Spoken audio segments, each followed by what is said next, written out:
Ako si Rian Melcy de la Cuesta mula sa ikalawang pangkat ng 8th Garnet.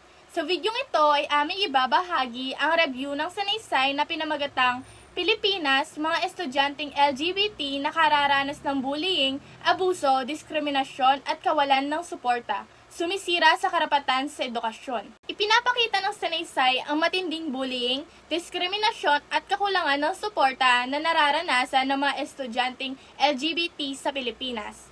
Gamit ang ulat ng Human Rights Watch, inilalarawan nito kung paano naapektuhan ang kanilang karapatang makapag-aral ng ligtas at pantay. Mahusay ang sanaysay dahil gumagamit ito ng tunay na testimonya at malinaw na datos na nagbibigay bigat sa karanasang ibinahagi.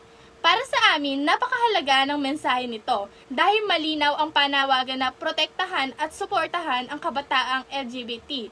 Dahil dito, nagiging kapanipaniwala, nakakaantig at madaling maunawaan ang layunin ng akda.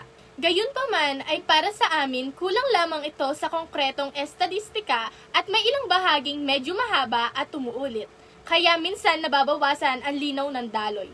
Mas gaganda ang sanaysay kung magdadagdag ito ng mas malinaw na datos at mas maayos na pagkakasunod-sunod ng mga ideya. Sa kabuuan, ang sanaysay ay makabuluhan, makatao at may matatag na panawagan. At kapag nadagdagan pa ng datos at linaw, lalo itong magiging mapanghikayat, matatag at makapagtataguyod ng edukasyon na tunay, na ligtas at pantay para sa lahat. Ang edukasyon ay dapat maging lugar ng respeto at pagkapantay-pantay. Dahil sa paaralang ligtas at patas ang tingin, bawat kabataan ay may lakas na magsimula at magpatuloy sa tamang direksyon.